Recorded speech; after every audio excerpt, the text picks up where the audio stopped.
ကျေးဇူးရှင်မိဘနှစ်ပါးကိုနော်လှုပ်ကြွေးပြုစုခြင်းဟာကြီးပွားခြင်းချမ်းသာခြင်းပြည့်စုံခြင်းရဲ့အကြောင်းမင်္ဂလာတရားအဲ့ဒါကိုဘုံဘုံတို့ပြောရနော်အဲ့ဒါကိုဘုံဘုံတို့ဆရာကြီးတကုံထွန်းမြတ်ဘလို့ရေးတော့မြင့်မို့ရွှေတောင်မိဘကျွေးကိုကောင်းစွာဆက်ပေးဝတ်ကြည်ကြည်ကျွေးသည့်ချကသားနဲ့မရမြောက်စားချီးမြှင့်ဝတ်ကုံစီအလုတ်တာဝန်မလစ်ဟင်းနဲ့အပြစ်ကင်းအောင်လုပ်ပါလေစီးစိမ်ကိုပေးပြုစုရေးမျှော်တွေးသုံးချက်ပေးအဲ့ဒါမှဗုဒ္ဓဝါဒကမ္ဘာမင်္ဂလာတွေတဲ့ဟောလည်းလွန်ကောင်းတယ်ဟုတ်လားတော့ဒီကနေ့ပြောရင်တာလေးတွေတော်တော်များများပုံပုံစုဆောင်းထားတယ်ပေါ့နော်ဒါဘယ်ကနေစပြီးတော့ပြောကျင်တော့ဆိုတော့မိဘတို့ရဲ့ပုံမှာပြုစုလုပ်ကြွေးခြင်းဟာမင်္ဂလာဘာဖြစ်လို့တော့မိဘကိုပြုစုလုပ်ကြွေးရတာဟာအလွန်ကြီးမားတဲ့ကုသိုလ်ကောင်းမှုကြီးကိုပြုရရောက်တယ်ငါဟာလှုပ်တဲ့လှုပ်ထိုက်တဲ့အလုပ်ကိုလုပ်ရပေတယ်လို့စစ်မှန်တဲ့ကျင့်တတ်မှုလည်းရတယ်မြတ်စွာဘုရားကဒီဘဝလည်းပဲချီးမွမ်းတာကိုခံရတယ်တန်တရားမှာလည်းပဲနတ်ရွာသူဂတိကိုရောက်ကြောင်းအလုပ်လို့ဒီလိုတောင်မြတ်စွာဘုရားဟောတယ်ဒါကြောင့်ဒါဟာမင်္ဂလာရှိတဲ့အလုပ်ပေါ့နော်ဒါကြောင့်ဒီမင်္ဂလာတရားနဲ့ပြည့်စုံဘုံဘုံတို့ကြိုးစားကြရမယ်ပေါ့အဲ့တော့ကြိုးစားခြင်းစိတ်ပေါက်ဖို့ကမိဘတို့ရဲ့ကိုယ့်အပေါ်မှာရှိနေတဲ့ကျေးဇူးတရားကိုယ့်အပေါ်မှာထားတဲ့မေတ္တာတရားအဓိကတော့အဲ့ဒီနှစ်ချက်ကိုဘုံဘုံတို့ဆင်ခြင်မိဖို့စဉ်းစားမိဖို့အရေးကြီးတယ်မိဘဟာကိုယ့်အပေါ်မှာအလွန်မှကျေးဇူးများတယ်အလွန်မှလည်းချစ်ခင်တဲ့မေတ္တာတရားနဲ့တော့ပြည့်စုံတယ်ဆိုတာတော့သိတယ်မသိဘူးမဟုတ်ဒါပေမဲ့အဲ့ဒီသိတာကိုဘုံဘုံတို့ကမေ့ထားမယ်ဆိုလို့ရှိရင်တော့မိဘပေါ်မှာပြုစုခြင်းစိတ်လှုပ်ကြွေးခြင်းစိတ်ဒီမင်္ဂလာတရားကြီးနဲ့ပြည့်စုံအောင်ကြိုးပမ်းအထောက်လေစိတ်နည်းနည်းရော့နေမယ်ပေါ့အဲ့တော့ကိုသိထားတဲ့အဲ့ဒီမိဘရဲ့ကိုယ့်ပေါ်မှာထားတဲ့မေတ္တာနဲ့ကျေးဇူးကိုကအမှတ်ရဖို့စဉ်းစားမိဖို့ဆင်ခြင်မိဖို့လိုတယ်အဲ့ဒါမှကိုယ်စိတ်ထဲမှာလေးလေးမြတ်မြတ်တန်ဖိုးထားပြီးတော့မိဘကိုပြုစုခြင်းလှုပ်ကြွေးခြင်းဒီမင်္ဂလာတရားကြီးနဲ့ပြည့်စုံပို့ပြီးတော့ကြိုးပမ်းအထောက်လို့စိတ်ထက်တယ်နော်အဲ့ဒီနေရာမှာမိဘဟာကိုယ့်ပေါ်မှာဘလောက်ချစ်လဲကိုယ့်ပေါ်မှာဘလောက်ကျေးဇူးများလဲဆိုတာလေးကိုဘုံဘုံတို့မြတ်စွာဘုရားဟောခဲ့တဲ့ဒေသနာတွေကိုပဲအခြေခံပြီးတော့ပြောသွားပါမယ်ဟုတ်လားမိဘနဲ့ပတ်သက်ပြီးတော့မြတ်စွာဘုရားဘလို့မြင်ပြသလဲအဲ့ဒါလေးတွေကိုမြတ်စွာဘုရားရဲ့စကားမူရင်းအတိုင်းလေးဘုံဘုံတို့နာယူကြည့်စေခြင်းနော်ဣတိယပါဠိတော်မှာတဗ္ဗမကသုတ်တံဆိုပြီးတော့ရှင်မခုတ်သုတ်တရာမြတ်စွာဘုရားဒီကနေတဆင့်နာယူမှတ်သားပြီးတော့ဟောထားတဲ့သုတ်တံတစ်ပုဒ်ရှိတယ်အဲ့ဒီမှာဘလို့ဟောထားလဲဆိုတော့သဗ္ဗမကာနိဘိက္ခဝေတာဏိကုလာနိယေတံပုဒ္ဒနာမာတာပိရတောဣဇာဂရိပုဇိတာဟွန်တိယဟန်တို့တဲ့အမျိုးကောင်းသားတယောက်ရဲ့အိမ်မှာမိဘနှစ်ပါးကိုမျက်မျက်နှုံနှုံပူဇော်လှုပ်ကြွေးထားမယ်ဆိုရင်အဲ့ဒီအမျိုးကောင်းသားရဲ့အိမ်ဟာမြမာကြီးနဲ့အတူတူနေရတာလို့ဆိုရမယ်တဲ့နော်အိမ်တဲ့အိမ်မှာအမေအဖေကိုတကယ်ကိုတန်ဖိုးထားပြီးတော့ပြုစုလှုပ်ကြွေးထားမယ်ဆိုလို့ရှိရင်အဲ့ဒီအိမ်ဟာဘာနဲ့တူတူနေတာတော့မြမာနဲ့တူတူနေတာတဲ့တဗုဗ္ဗဒေဝတာနိဘိက္ခွေတာဏိကုလာနိယေတံပုဒ္ဒနာမာတာပိတရောဣဇာဂရိပုဇိတာဟွန်တိနောက်တစ်မျိုးထပ်ပြောတယ်မိဘကိုပြုစုလှုပ်ကြွေးထားတဲ့အိမ်ဟာအိမ်ဥနဲ့အတူတူနေရတာလို့ဆိုနိုင်နေတဲ့နောက်ထပ်တစ်မျိုးထပ်ပြောတယ်တပုဗ္ဗစရိယကာနိဘိက္ခဝေမိဘနဲ့အတူတူနေနေတဲ့ပြုစုလုပ်ကြွေးထားတဲ့ပူဇော်ထားတဲ့အိမ်ဟာလက်ဦးဆရာနဲ့အတူတူနေတာလို့လဲဆိုရမေတဲ့တာဟုနေယကာနိဘိက္ခွေတာဏိကုလာနိယေတံပုဒ္ဒနာမာတာပိတောဣဇာဂရိပုဇိတာဟွန်တိအဝေးကနေယူလာတာကိုနော်အလှခံယူထိုက်တဲ့လူနဲ့အတူတူနေရတာလို့လဲဆိုနိုင်နေတဲ့မိဘကိုမြတ်စွာဘုရားစကလုံးသုံးလုံးနဲ့မိဘရဲ့ဂုဏ်ကျေးဇူးကိုဖော်ပြထားတယ်လို့ဆိုနိုင်တယ်သဗ္ဗမကာနိမြမာကြီးနဲ့အတူတူနေရတာမိဘကိုပူဇော်ထားတဲ့ပုဂ္ဂိုလ်ဟာသပုဗ္ဗဒေဝတာနိအိမ်ဥနဲ့အတူတူနေရတာနော်သပုဗ္ဗစရိယကာနိလက်ဦးဆရာနဲ့အတူတူနေရတာတာဟုနေယကာနိမြင့်မြတ်လို့ကိုယ့်အတွက်မြင့်မြတ်လို့အဝေးကနေတောင်ပစ္စည်းရတွေကိုယူပြီးတော့လှူတာကိုခံယူတတ်တဲ့မြင့်မြတ်တဲ့အဲ့ဒါလိုအလှူခံပုဂ္ဂိုလ်နဲ့ အတူတူနေရတာလို့ဆိုရမယ်တဲ့ဒါကြောင့်မလို့မြတ်စွာဘုရားခိုင်မာအောင်ထပ်ပြောတယ်ဗြမာတိဘိက္ခွေမာတာပိတုနဲ့ဧတံဒီဝဆနံယဟန်တို့တဲ့ဗြမာဆိုတဲ့စကားဟာအမေဖေရဲ့နာမည်ပါတဲ့ပုဗ္ဗဒေဝတာတိဘိက္ခွေမာတာပိတုနဲ့ဧတံအဓိဝဆနံအိမ်ဥနတ်ဆိုတဲ့အမည်ဟာမိဘတို့ရဲ့နာမည်ပါတဲ့နော်ပုဗ္ဗစရိယာတိဘိက္ခွေမာတာပိတုနဲ့ဧတံအဓိဝဆနံလက်ဦးဆရာဆိုတဲ့အမည်ဟာမိဘတို့ရဲ့အမည်တဲ့အာဟုနေယာတိဘိက္ခွေမာတာပိတုနဲ့ဧတံအဓိဝဆနံနော်အဝေးကနေယူတာကိုတောင်လှူခံယူတိုက်တယ်ဆိုတဲ့ပုဂ္ဂိုလ်ရဲ့နာမည်ဆိုတာအဲ့ဒါအမေဖေတို့ရဲ့နာမည်တဲ့စကားဘယ်နှခွန်းပြောတော့လေးခွန်းနော်ဗြမာတဲ့အိမ်ဦးနတ်လက်ဦးဆရာဟုတ်လားလက်ဦးဆရာဆိုတာသူ့ထက်ကိုယ့်ဘဝမှာအရင်ကြတဲ့ရှေးကြတဲ့ဆရာမရှိဘူးနော်ပြီးတော့ဗါလဲတော့အာဟုနေရဟုတ်လားအာဟုနေရဆိုတာဘယ်ထဲမှာတွေ့တော့တန်ခါကုံတော့ကိုပါထဲမှာနော်ဟုတ်လားအဲ့တော့မိမကလည်းပဲတခြားသောတတ္တဝါတွေရဲ့ပုံမှာကြည်သူမများခြင်းသာရှိရမယ်ကို့အတွက်ကတော့ကို့မိဘဟာပြောမပြနိုင်လောက်အောင်ကြည်စုများတယ်ပေါ့ဟုတ်လားဒါကြောင့်မြတ်စွာဘုရားအာဟုနေယဆိုတဲ့နာမည်အဲ့ဒီမှာပေးတာအဲ့ဒီမှာမြတ်စွာဘုရားအကြောင်းပြချက်ကလေးထုတ်ပြတယ်ဘာဖြစ်လို့ဒီလောက်မိဘတွေကိုချီးမွမ်းရတယ်လေတန်ကိတ္တဟေတုတဲ့ဘာကြောင့်ဒီလိုပြောရတာလဲဆိုရင်ဘဟုကာရဘိက္ခွေမာတာပိတရောပုဒ္ဒါနံနော်မိခင်ဖခင်တို့ဆိုတာသားသမီးတို့အတွက်အလွန်မှကျေးဇူးများတယ်တဲ့နော်ကျေးဇူးအလွန်တရာမှများတယ်အပါရကကိုယ့်ရဲ့အသက်ကိုသူတို့စောင့်ရှောက်လာတာပောတကကိုယ့်ကိုသူတို့ကြွေးမွေးလာခဲ့ကြတာဣမတ္တလောကတဓာတ်တေတာရောတဲ့နော်ဒီလောကကြီးကိုသူတို့ကကိုယ့်ကိုပြခဲ့တာတဲ့သူတို့ပြလို့လောကကြီးကိုကိုမြင်ရတာသုံးလုံးပြောရနော်မိဘတွေဟာသားသမီးတွေရဲ့ပုံမှာကျေးဇူးများတယ်ဆိုတာကိုမြတ်စွာဘုရားရဲ့နော်စကားလုံးလေးကိုအတိအကျကြီးညိုစေခြင်းလို့ဘုံဘုံကရွတ်ပြတယ်ဟုတ်လားအပါရကအသက်ကိုသူတို့စောင့်ရှောက်ခဲ့ကြတာပောတကနော်သူတို့ကြွေးမွေးခဲ့ကြတာဣမတ္တလောကတဓာတ်တေတာတော့နော်လောကကြီးကိုသူတို့ပြခဲ့ကြတာအဲ့ဒါကြောင့်မို့လို့မိဘတွေဟာဗြမာဆိုရင်လည်းဟုတ်တယ်အိမ်ဦးနဲ့ဆိုရင်လည်းဟုတ်တယ်လက်ဦးဆရာဆိုရင်လည်းဟုတ်တယ်အာဟုနေယဆိုတဲ့အဝေးကနေယူလာတဲ့ပစ္စည်းတွေကိုအလှခံယူတိုက်သူဆိုရင်လည်းဟုတ်တယ်တဲ့ဒါကြောင့်ဗြမာတိမာတာပိတရောပုဗ္ဗစရိယာတိဥစ္စရိအာဟုနေယသပုဒ္ဒါနံပဇာယအနုကမ္မကာနော်မိခင်ဖခင်ဆိုတာဗြမာလည်းဟုတ်တယ်လက်ဦးဆရာလည်းဟုတ်တယ်အလှခံပုဂ္ဂိုလ်လည်းဟုတ်တယ်သားသမီးတွေရဲ့ပုံမှာနော်အလွန်တနာတဲ့စိတ်နဲ့အကျိုးကိုဆောင်ရွက်ခဲ့ကြတယ်တတ္တမဟိနေနမတ္တေယတက္ကရေယသပဏိတောအနေနသအထပါနေနဝတ္တေနတယနေနသဥစ္စာတနေနနှာပနေနပါဒာနံဒောဝနေနသဒါကြောင့်မို့လို့တဲ့ဉာဏ်ရှိတဲ့လူဆိုတာနော်မိဘကိုရှ िख ိုးရမယ်မိဘကိုဘာလို့ရတော့ရှ िख ိုးရမယ်တဲ့တက္ကရေယသပူဇော်ရမယ်အနေနပါနေနဟောဓမင်းတို့အဖျော်တို့နော်အဝတ်တို့အိဟာနေရတို့နော်နင်းပေးနှိပ်ပေးရေမိုးချိုးပေးခြေထောက်တွေကိုစုပ်နေပေး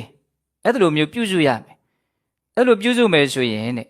တာယနံပါရိစရိယာယမာတာပိတုတုပန္တိတာဣဒေဝနံပတန်တန္တိပစ္စေတက်ကေပမောတတိအဲ့လိုပြုစုမယ်ဆိုရင်အဲ့ဒီပညာရှိတဲ့ပုဂ္ဂိုလ်ဟာဣဒေဝနံပတန်တန္တိနော်ဒီဘဝမှာလည်းပဲချီးမွမ်းတိုက်တယ်သူများတော်လိုက်တာဆိုတဲ့ချီးမွမ်းတာကိုလည်းထိုက်တန်တန်ရမယ်ပေါ့နော်ပြီးတော့ဗါလဲတော့ပစ္စေတက်ကေပမောတတိတမလွန်လောကမှာလည်းပဲနော်နတ်ရနတ်ပြည်မှာချမ်းချမ်းသာသာနေနိုင်ခြင်းရဲ့အကြောင်းတရားကိုပြုဟာရောက်သွားတယ်ဒါဘုံဘုံတို့တပြမကတုတ်တံပေါ့နော်အဲ့တော့ဒီတုတ်တံမှာတည်တည်ချာချာကြည့်လိုက်ရင်ကိုယ့်ရဲ့ပုံမှာကိုယ့်ရဲ့မိဘတွေကနော်ဘယ်လောက်ထိချစ်တယ်လဲဘယ်လောက်ထိကျေးဇူးများလဲဆိုတာကိုအဓိကပြောထားတာပေါ့နော်အဲ့တော့ဘုံဘုံတို့မိဘတွေရဲ့ပုံမှာကိုကပြုစုလုပ်ကြွေးခြင်းဆိုတဲ့မင်္ဂလာတရားနဲ့နော်ပြည့်စုံအောင်ကြိုးပမ်းလိုစိတ်ထက်သန်ဖို့မိဘတို့ရဲ့မေတ္တာတရားမိဘတို့ရဲ့ကျေးဇူးတရားကိုအမှတ်ရမယ်လို့ပြောခဲ့တာနော်မသိဘူးတော့မဟုတ်ဘူးသိတယ်ဒါပေမဲ့မေ့နေတာတွေရှိတယ်မေ့နေရင်ကိုကထက်ထက်တန်တန်စိတ်ကမရှိဘူးပေါ့ဆိုကြပါစို့ဥမာဘုံဘုံတို့သိရမယ်ဆိုတာမသိဘူးလားဟာသိတာပေါ့သိတတ်တဲ့ရွယ်တွေကစသိတယ်ကိုကတစ်ချိန်သိရမယ်ဆိုတာဒါပေမဲ့မေ့ထားတယ်ဆိုတဲ့အခါမျိုးကြတော့သိတာကိုမသိသလိုဖြစ်သွားတယ်ငါဘာလို့ဦးစားပေးပြီးတော့လုံမယ်ဘဝမှာဘယ်လိုနေမယ် ငါဘဝမတည်မြဲတဲ့ဘဝအချိန်မွေးပျက်စီးနိုင်တယ်ဆိုတဲ့အမြင်မရှိတဲ့အခါကျတော့နော်တည်ခြင်းကိုအမှတ်ရလို့ဖြစ်ပေါ်လာတဲ့လမ်းကြောင်းမှန်ကန်မှုတွေကောင်းမြတ်မှုတွေဟာမရတော့ဘူးဖြစ်သွားတာဟုတ်လားဒါကြောင့်တေမာကိုမသိဘူးတော့မဟုတ်ဘူးသိတယ်သို့တော့မေ့ထားတဲ့အခါကျတော့မသိတယ်လို့ဖြစ်တယ်အခုလည်းပဲမိဘရဲ့ကျေးဇူးမိဘရဲ့မေတ္တာတရားမသိဘူးတော့မဟုတ်ဘူးသိတယ်သို့တော့မေ့ထားမယ်ဆိုရင်မိဘရဲ့ပုံမှာတန်ဖိုးထားမှုဟာလျှော့သွားနိုင်တယ်ပေါ့နော်ဒါကြောင့်မိဘရဲ့အ ਨੇ ဆုံးမေတ္တာနဲ့ကျေးဇူးဘုံဘုံဒါနှလုံးပြောခြင်းနော်စကားလေးနှလုံးဟုတ်လားဘာနဲ့ပါမေတ္တာနဲ့ကျေးဇူးကိုယ့်ပုံမှာဘယ်လောက်ချစ်လဲလို့မင်းသူတို့လောက်ကိုယ့်ပုံမှာချစ်တဲ့လူမရှိဘူးလို့ပြောလို့ရတယ်ဟုတ်လားဒီကမကြီးတယောက်ပြောဦးတာရှိတယ်သူ့မှာမိဘလည်းရှိတယ်သားသမီးတွေလည်းရှိတယ်မိဘကိုသူမချစ်ဘူးမဟုတ်ဘူးချစ်ပါတယ်တဲ့အလုံးမချစ်ပါတယ်ဒါပေမဲ့သားသမီးကိုချစ်တာနဲ့တော့မတူဘူးတဲ့သားသမီးကိုချစ်တာရင်ထဲကနေဒစိမ့်စိမ့်အလိုလျောက်ကိုဖြစ်လာတာတဲ့အဲ့လိုတောင်ပြောတယ်ဟုတ်လားဒီဥစ္စာကကိုယ့်ရဲ့မိဘဟာကိုယ့်ကိုချစ်လိုက်မယ်ဆိုတဲ့ဥစ္စာကိုတွေးဖို့ပြောပြတယ်နော်ဆိုရပါစို့လူတွေဟာကိုယ့်သားသမီးရမှကိုယ့်မိဘဟာကိုယ့်ကိုဘယ်လောက်ချစ်မလဲဆိုတာကိုတော့တွေးမိကြတာတချို့ဆိုရင်အဲ့ဒါကိုတော့မတွေးမိတာရှိတယ်ဥပမာပြောကြပါစို့အဇာတသက်ဟာမိဘနဲ့ပတ်သက်ပြီးတော့ဒါနာမည်ဆိုးနဲ့ကြော်ကြတာပေါ့နော်ဖေးတတ်တဲ့လူဆိုပြီးတော့ဟုတ်လားဒါပေမဲ့လို့သူ့သားလေးမွေးလာပြီဆိုတဲ့အခါကျတော့သူ့သားရဲ့ပုံမှာဖြစ်တဲ့ချစ်ချင်းကသူ့ကိုအကြီးကျယ်လွှမ်းမိုးသွားတယ်အဲ့ဒီလွှမ်းမိုးမှုကနေသူဘာတွေးတော့အော်ငါဖေကလည်းငါ့ကိုချစ်မှာပဲပေါ့မိဘရဲ့ချစ်ချင်းကိုမိဘဖြစ်မှာပဲသူကနည်းနည်းနားလေစားပြုတ်လာတယ်နော်အဲ့ဒါနဲ့သူ့စိတ်ထဲမှာတန်တရားဖြစ်လို့သူ့ရဲ့မေတော်ဝေဒီဟီကိုသွားမေးတာသူ့ကိုသူ့အဖေကသူငယ်ငယ်တုန်းကချစ်လာပေါ့အခုသူကသူ့သားကိုအလွန်ချစ်တယ်ပေါ့ဟာချစ်တာပေါ့လူမိုက်ရဲ့မင်းကိုမင်းဖေကအလွန်ချစ်တယ်ဘလောက်ချစ်လဲဆိုရင်ဒီနေ့မှမင်းငယ်ငယ်တုန်းကလက်မှာခုနာပေါက်လို့ဘလို့မှမအိတ်နိုင်လို့အဲ့ဒီခုနာတက်တာပါစေတော့ဆိုပြီးတော့မင်းရဲ့ဖေကသူ့ခရင်းထဲကိုငုံပြီးတော့မင်းကိုချော့သိပ်တယ်အဲ့ဒါမင်းအိပ်ပျော်နေတော့မှပဲမင်းရဲ့လက်ကအနာကနော်အာငွေ့ကြောင်မလို့ပါပြီးတော့ပေါက်သွားအပြေတွေကပါဇက်ထဲမှာအဲ့ဒါကိုထွေးထုတ်လိုက်လို့ရှိရင်မင်းနိုးသွားမှာဆိုလို့အဲ့ဒီပြေကိုသူမျိုးချလိုက်တာအဲ့ဒီတော့ဇာတသက်ဘလို့မှနေလို့မရတော့အဲ့ဒီချိန်မှာသူ့အဖေကိုသူထောင်ထဲမှာခြေဘဝလည်းဓားခွဲပြီးတော့ထားပြီးပြီအဲ့ဒါနဲ့တခါအဖေကိုပြန်ပြီးတော့အချုပ်ထောင်ထဲကနေလွတ်စေဆိုပြီးတော့သူအမိန်ပေးတာပေါ့နော်ဒါပေမဲ့နောက်ကျသွားပြီသူ့သားမွေးဖွားတယ်ဆိုတဲ့သတင်းနဲ့သူ့အဖေသေဆုံးတယ်ဆိုတဲ့သတင်းဟာဒီပိုင်းတစ်ထက်ရောက်လာအဲ့ဒီတမန်နှစ်ယောက်ကအတူတူတိုင်ပင်လာတာမင်းကမင်္ဂလာတဲ့မင်းအရင်ပြောမင်းကအမင်္ဂလာတဲ့မင်းကနောက်မှပြောဆိုဖေးသေးတဲ့တဲ့ကနောက်မှရောက်တာ။အိုး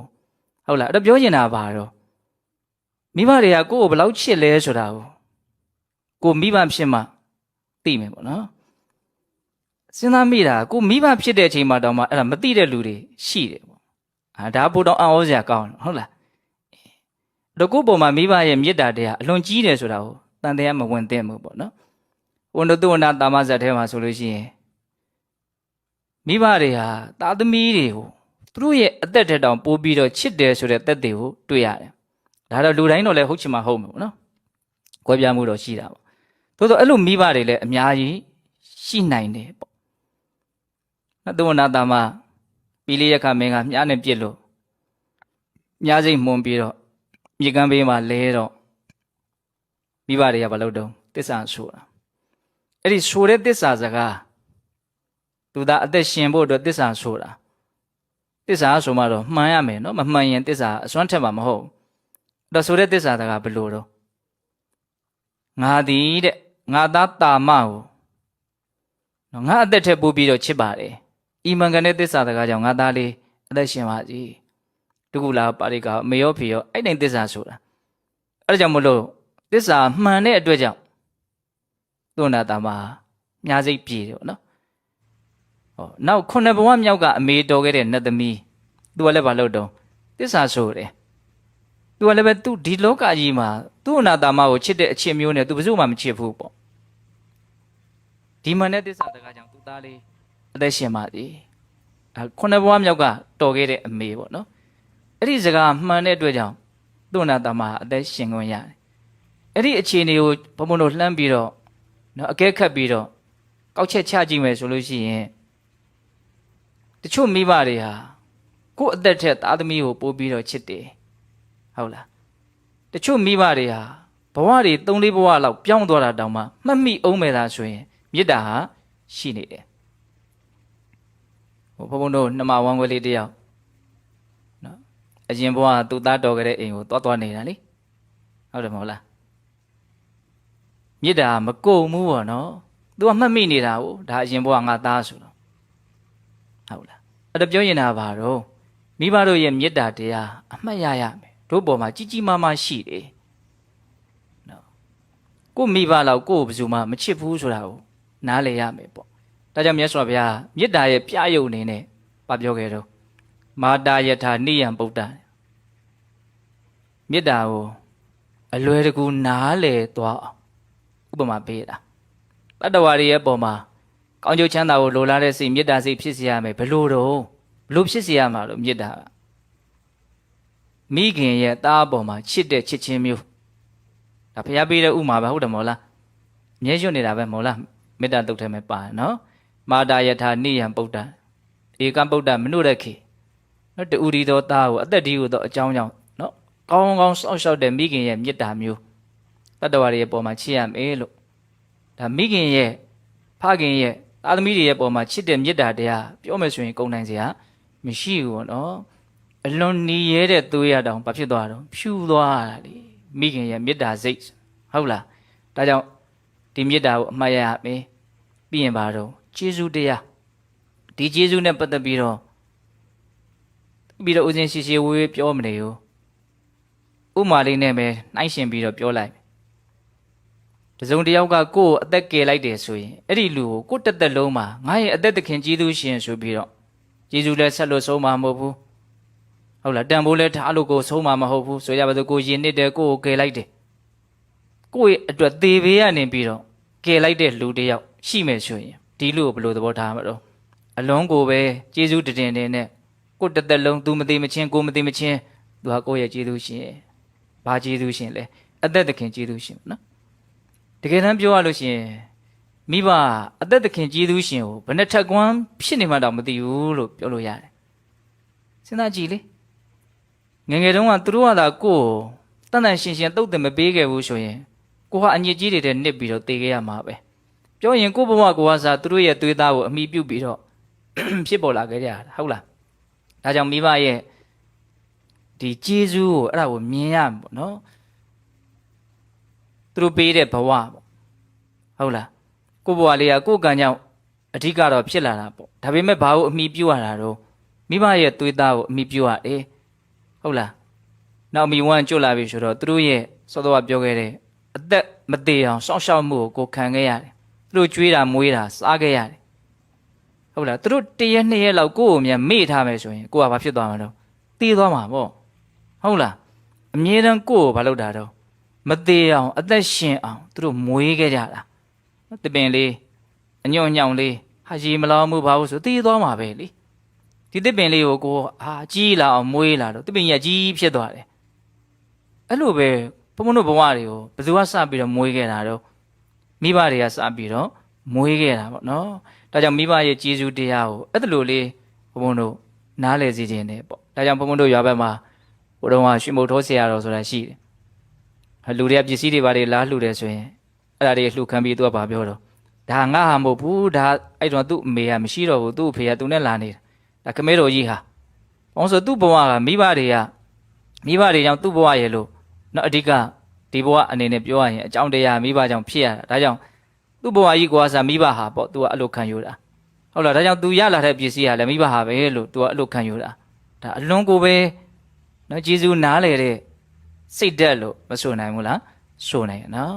ဒါကဘာပြောတာတော့နော်မေတ္တာနဲ့ကျေးဇူးတရားဘုံဘုံတို့အမြဲတမ်းအမှတ်ရတဲ့နဲ့နော်မေတ္တာနဲ့ကျေးဇူးတရားဒါကြောင့်မို့လို့ရှေးသူတော်ကောင်းကြီးတွေဟာမိဘရဲ့ပုံမှာတတ်နိုင်တဲ့လောက်အမြဲတမ်းပြုစုတယ်လှုပ်ကြွေးတယ်နော်ကျေးဇူးနဲ့မေတ္တာတရားကိုနားလေလို့ဒါလို့ကိုလုပ်ရမယ်ဆိုတဲ့အမြင်သူတို့မှာရှိတယ်အဲ့ဒါနဲ့ပတ်သက်ပြီးတော့နော် မှတ်သားစရာကောင်းတဲ့ဇတ်တော်လေးတစ်ပုဒ်ပြောပြမယ်မိဘရဲ့ကျေးဇူးတရားနဲ့မေတ္တာတရားကိုနားလည်ပြီးတော့တုံ့ပြန်ကြတယ်ဆိုတာရှေးသူတော်ကောင်းတို့ရဲ့လမ်းစဉ်ဆိုတာလေးကိုထင်ရှားစေခြင်းလို့ပေါ့နော်ဒီဇတ်တော်လေးကလူကြားတဲ့လည်းပဲအရောက်တော့အလွန်များပါတယ်ကေဒါရဇတ်တဲ့နော်သူကမိဘကျေးဇူးတွေမကဘူးနောက်နေ့မှာပြောမယ်မင်္ဂလာတရားတွေနဲ့ပါဆက်ဆက်ပြီးတော့နားလည်စရာရှိတယ်ပေါ့ခုသောဘဝတုန်းကဘုန်းတို့ရဲ့ဖခင်လောင်းကကျက်တူရွေးဖြစ်တယ်နော်တကယ်ကိုပဲကျက်တူရွေးထဲမှာတော့ဆူဆူဖြိုးဖြိုးပေါ့ဒါသူအရွယ်ရောက်လာတဲ့အချိန်ကျတော့သူ့အမေဖေကမျက်စိမမြင်တော့ဟုတ်လားအဲ့ဒါနဲ့သူကဒီအမေဖေကိုအတိုက်မှာပဲထားပြီးတော့လှုပ်ကြွေးတယ်တဲ့ဒီကျက်တူရွေးကအဲ့သူ့မှာလက်အောက်ငယ်သားကျက်တူရွေးတွေလည်းအများကြီးရှိတယ်ဒါတလေးသမားတွေဘာတွေပေါ်ပြီးဆိုရင်သူတို့သွားကြတယ်ကျန်တဲ့ကျက်တူရွေးတွေကဘိုက်ဝအောင်စားပြီးဒီလိုပဲပြန်သွားကြတယ်သူကတော့အဲ့လိုမဟုတ်သူဘိုက်ဝအောင်စားရတယ်စားပြီးလို့ရှိရင်အနှံကိုချိုးရတယ်စပက်နှံကိုတလေးစပက်နှံကိုချိုးပြီးတော့နိုင်တယ်လို့အဲ့ဒီစပက်နှံတွေကိုသူကခြိသွားတယ်ဟုတ်လားအဲ့ဒါကိုလဲစောင့်တဲ့လူကမြင်တဲ့အခါကျတော့စိတ်ထဲမှာလည်းအလွန်ထူးဆန်းတယ်ဒီကြည်သားတွေက6လို့လည်းမနိုင်ဒီလိုဖြစ်နေရတဲ့ကြားတဲ့ဒီကျက်တူကြီးကြီးကြီးရလည်းပဲထူးထူးခြားခြားအနှံတွေကိုချိုးချိုးပြီးတော့တည်သွားတယ်မြင်ကွင်းကလည်းဆန်းနေတဲ့အခါကျတော့လဲပိုင်ရှင်ကိုအကြောင်းကြားတယ်ဒီလိုဖြစ်နေတယ်စဘာကတော့ရမှာမဟုတ်ဘူးပေါ့အဲ့ဒါနဲ့အနှံကိုချိုးပြီးတော့တည်သွားတယ်ဆိုတဲ့ကျက်တူကြီးအကြောင်းကိုကြားတော့ပုံသားကြီးကလဲပိုင်ရှင်ကစိတ်ဝင်စားတယ်အဲ့လိုဆိုရင်အဲ့ဒီကျက်တူကြီးကိုမိအောင်ဖမ်းတယ်အဲ့ဒီတကောင်ကိုမိအောင်ဖမ်းအရှင်ဖြစ်ပါစေပေါ့အဲ့ဒါနဲ့သူဘယ်နာလေးနားတော့ဆိုတာကိုကြည့်ပြီးတော့ဖမ်းတော့မိရောဘုရားလောင်းကိုမိတယ်မိတဲ့အခါကျန်တဲ့ကျက်တူကြီးတွေကိုသူကအဝေးရက်နေလာစားကြတာငါអော်လိုက်လို့ရှိရင်သူတို့အစာမဝဘဲနဲ့ပြန်ပြေးလို့ရှိရင်ဒုက္ခရောက်လိမ့်မယ်ဆိုတော့မអော်ဘူးတတိယရှိတယ်ပြန်ချင်းအကုန်လုံးပြန်ချင်းရောက်ပြီဆိုတော့မှကျန်တဲ့ကျက်တူကြီးတွေပြန်ကြတော့သူတကောင်တည်းပဲကြံရစ်တယ်အဲ့ဒီမှာလဲစောင့်တဲ့လူကသူ့ကိုဖမ်းပြီးတော့ပုံနာကြီးကြီးကိုသွားပြီးတော့ပို့တာပေါ့နော်ပို့တဲ့အခါကျတော့ပုံနာကြီးကဘာပြောတော့ဆိုတော့နော်သူကအမောင်ကြီးစားတဲ့အင်ကြီးတန်တပါးကုန်သောကြီးသားတို့အားဥဒရနုနာအတိုင်းရှိနေရှင်သောဝမ်းရှိ၏ဟုငါအောက်မေ့၏တဝအမောင်ကြီးသား၏ဥဒရဝမ်းသည်ဣသောဒရံလွန်သောဝမ်းဖြစ်အောင်တကားတာလိန်တလေးကိုယထာကမအလိုရှိတိုင်းဗုဒ္ဓဝါစာပြည့်၍တုံဒေနနှုတ်သီးဖြင့်အာရာယယူ၍ကိစ္စတိသွား၏ကျန်တဲ့ကျက်တူကြီးလေးတွေကအတိုင်းရှိသိတယ်မင်းရဲ့ဝမ်းပိုက်ကသူတို့ရဲ့ပို့ပြီးတော့အများကြီးမြန်ကြီးနေသလားပေါ့နော်ကိုထံတို့တထပူရီတိသူဝဝေဒံနုတေမယပုထုံးမေတမ္မအခါဤကုဟိန်တာလိန်နိဒာဟတိသူကအမောင်ကြီးသာတထထိုလက်ပံတော်၌ကိုထံကြည်ကိုပူရီတိနုပြည်စေသလိုမင်းသပိုက်ဒီပါလိမြန်ဆောက်ပြီးတော့အဲ့ဒီတည်းမင်းထဲ့နေသလားနော်သူကမောင်ကြီးသာတေးတင်သည်မယားငါနဲ့ဝေဒံနုရန်သူမြန်ဖြစ်နေသလားမင်းငါမြန်မုန်းနေလို့လားတမ္မအမောင်ကြီးသာပုတ်ထောမေးရတော့တင်သည်မင်းငါအခါဟိဖြေပါတဲ့တာလိန်တလေးသမားတွေကိုကုဟိန်ဘယ်ရက်၌နိဒာဟတိမင်းသိမ့်ထားတာတော့တဲ့ပြောရရင် तू ကဒီကြီးသားလေးကိုမြင်ချင်းအလွန်ချစ်တယ်ချစ်လို့မို့ तू ကအဲ့လိုပြောတာနော်ဒီပြင်ကြီးသားတွေတဲ့မင်းဝမ်းဘိုက်ကပိုးကြီးနေသလားမင်းနဲ့ငါရန်သူမြန်တော်လို့လားမင်းတပလိုက်တွေပါတွေမြန်ဆောက်ထားသလားဘယ်နာသိမ့်ထားတော့ပြောပါပေါ့အဲ့လိုမေးတဲ့အခါကျတော့ဘုရားလောင်းကနမေဝေဒံတရားတတ်တယ်ကိုဋ္ဌမရှံနဝိစတိဣနမုံဇာမိနံဓမ္မိတံပတောကောတသိမ့်မလေနော်နိဒိန်ပိတ္ထနိဒဟာမိဧဝံဇာနာဟိကောတိယနော်သူပြောတဲ့စကားလေးအတိအကျသိချာနာတော့နော်ပြမနာအရှင်ပုံနာတဲ့မေငါအားတရားသင်တဲ့တတ်တိအတူတကွနဝေဒံယံတိမရှိပါဘူးမေရှံကကိုဋ္ဌသပရိုက်တိနဝိစတိမရှိဘူးအဟံငါတိဣနံကျွေးဟောင်းကိုမုံစားမိဆက်သဖြင့်လွတ်စေရ၏ဣနံကျွေးမြည်သစ်ကိုဓမ္မိပေးချရ၏ကောတသိမ့်မလိလက်ပံတော်သို့တံပတော်ရောက်၍တထထိုလက်ပံတော်၌နိဒိန်ပြီးအစဉ်လိုက်သောဥစ္စာရွှေအိုးကိုလေနိဒဟာမိငါမြုပ်နှံရ၏ကောတိယအနွယ်ဖြစ်သောပုံနာဧဝံဤသို့ဇာနာဟိတိလောတဲ့တရားငါရန်သူလည်းမဟုတ်ပါဘူးတဲ့ငါမှာဇပရိုက်တီမရှိပါဘူးတဲ့ဒါနဲ့ဘာလို့တရားတွေသူယူသွားရတာတုံးဆိုတော့သူ့မှာလုပ်ငန်းကြီး3ရက်ရှိတယ်ပေါ့နော်အဲ့ဒါပေါင်းဆိုနံပါတ်1ကျွေးအောင်ဆက်ရတယ်တဲ့ဟုတ်လားနံပါတ်2ကျွေးသစ်ကိုလည်းချရတယ်ကျွေးပေးရတယ်ပေါ့သူများကိုတစ်ချိန်ပြန်ပြီးတော့ရမယ်ပေါ့နော်ပြီးတော့နံပါတ်3ကဘာတော့ကိုယ့်နောက်ကိုအရှင်လိုက်မဲ့ရွှေအိုးကိုလည်းမြုပ်ရတယ်3ချက်ပေါ့နော်ကျွေးအောင်ကိုလည်းဆက်ရတယ်ကျွေးသစ်ကိုလည်းချရတယ်ကိုယ့်နောက်ကိုအရှင်လိုက်မဲ့ရွှေအိုးကိုလည်းမြုပ်နိုင်ရတယ်အဲ့လိုပြောတဲ့အခါကျတော့ဘုရားနားမလဲ နော်ကိရိတံတေဣနဒါနဣနမောခောစကိရိတောနိတိနိဒါနမက္ခာယိအထပါတာပမောက္ခတိနော်သူ့ဟာအမောင်ကြီးသာတေသင်ဣနဒါနကျွေးပေးခြင်းသည်ကိရိတံဘလို့သဘောရှိတာတော့ဣနမောခောစကျွေးဆက်ခြင်းဆိုတာတော့ကိရိတောဘလို့သဘောရှိတာတော့နိတိနိဒါနနော်ဥစ္စာရွှေကိုမြုပ်နှံခြင်းဆိုတာကိရိတံဘလို့သဘောရှိတာတော့ဘာကိုပြောတာတော့မင်းငါအခါဤဖြေပါတတ္တထိုသူဖြေသည်ရှိသောပါတာကြော်ကွင်းမှာပမောက္ခတိလွတ်ပါလက်တန်းတဲ့မေးတာပေါ့နော်ကျွေးဟောင်းဆက်တယ်ဆိုတာဘာကိုပြောတာတော့နော်ကျွေးသစ်ချတယ်ဆိုတာဘာကိုပြောတာတော့နော်အစင်လိုက်တဲ့ရွှေဦးကြီးကိုမြုပ်နှံနေရတယ်ဆိုတာဘာကိုပြောတာတော့ပေါ့အဲ့လိုမေးတော့မှဘုရားလောင်းကဂါထာ၄ပုဒ်နဲ့သူဖြေတယ်အဇာတဘက္ခတရုဏပုဒ္ဒကမရှကောတိယတေမံတထာပရိတံတိတတ္တမတေတံဣနံတတိနော်ဘာပြောတော့ကောတိယအနွယ်ဖြစ်သောဗျမနပုံနာမေရှံငါအားအဇာတဘက္ခမရောက်သေးသောအတောင်ရှိကုန်သောတရုဏနုကုံသောပုဒ္ဒကသားငယ်တို့သည်တန်တိရှိကုန်၏တေထိုသားငယ်တို့သည်မန်ငါကိုတထာထို့သူပရိတံတိမွေးတုံမွေးမြူကုန်လက်တံတတ္တမထို့ကြောင့်တေတံထိုသားငယ်တို့ဟာဣနံကျွေးသစ်ကိုတတိပေးချ၏နော်သားသမီးတွေကိုကျွေးတာကိုသူကကျွေးသစ်ပေးတယ်လို့ပြောတာငါအိုးလာတဲ့အချိန်မှာငါအတွက်သူတို့ကအထောက်အကူပြုလိမ့်မယ်ဆိုတဲ့သဘောမျိုးပေါ့ဟုတ်လားအဲ့ဒါကျွေးသစ်ချတာတဲ့နောက်ကျွေးဟောင်းကိုဆက်တယ်ဆိုတာဘာပြောတော့မာတာပိတာစမေဟုတ်တာဇိနကကတရွတ်ပနာတေတံတုံဒေနဟာတုနာမုံစီပုပ္ပကတံဣနံကောတိယအနွယ်ဖြစ်သောပြမနာပုံနာမင်းငါဤမာတာပိတာစမိဘတို့သည်လေဟုတ်တာကြီးကုန်ပြီဇိနကအိုကြကုန်ပြီကတရွတ်ပနာလွန်သောအရွယ်ရှိကုန်ပြီတေတံထိုမိဘတို့ဟာတုံဒေနနှုတ်သီးဖြင့်ဟာတုနာဆောင်ခဲ့၍ပုပ္ပကတံရှေး၌ပြုရသောဣနံကျွေးဟောင်းကိုမုံစီဆက်သဖြင့်လွတ်စေရ၏တဲ့မိဘတွေအိုပြီတဲ့သူတို့မလုံနိုင်တော့ဘူးပေါ့နော်သူတို့စားသူတို့မရှာနိုင်တော့ဘူးအဲ့ဒါကိုငါကျွေးမွေးတာတစ်ချိန်လုံးကငါပုံမှာရှိနေတဲ့သူတို့ရဲ့ကျေးဇူးတရားတွေကိုပြန်ပြီးတော့ဆက်တာဒါကြောင့်အဲ့ဒါကျွေးအောင်ဆက်တာလို့ပြောတယ်တဲ့အဲ့လိုဆိုရင်ရွှေဦးမြုပ်တယ်ဆိုတာဘာတော့အင်ဂျီပိတထတကုဏခိနဘက္ခသူတုပ္ပလာတေတံပုံညတိယောဓမ္မိတန်တိတိအာဟုပဏိတာကောတိယအနွယ်ဖြစ်သောပြမနာပုံနာတထထိုလက်ပံတော်၌အင်ဂျီပိတပါးလေးဖြစ်ကုန်သောခိနဘက္ခကုံသောအတောင်ရှိကုန်သောသူဒုပ္ပလာအလွန်အားနည်းကုန်သောတကုဏငှက်တို့သည်တန်တိရှိကုန်၏တေတံထိုငှက်တို့အားပုံညတိကိုကောင်းမှုဖြင့်အလိုရှိသည်ဖြစ်၍ဓမ္မိပေး၏တန်ထိုသို့ပေးခြင်းကိုပဏိတာပညာရှိတို့သည်နိဒိန်အစဉ်လိုက်သောဥစ္စာရွှေဟု၍အာဟုဆိုကြကုန်၏တဲ့ငါနေတဲ့နေရာမှာအတောင်တွေမစုံကြတော့တဲ့အိုမဲနေကြတဲ့ကိုယ်စားကိုမရှာနိုင်ကြတဲ့ကြေသားအိုတွေရှိတယ်နော်အဲ့ဒါတွေကိုငါဟာကောင်းမှုကိုလိုလားတဲ့အတွက်ကြောင့်သူတို့ကငါကြွေးတာပေါ့နော်အဲ့ဒီလိုသူတို့ကိုကြွေးတာငါနောက်ကိုအမြဲတမ်းလိုက်မဲ့ဥစ္စာရွှေကိုအဲ့ဒါငါမြုပ်တယ်လို့သင်အဲ့ဒါလိုနားလည်ရမေးတဲ့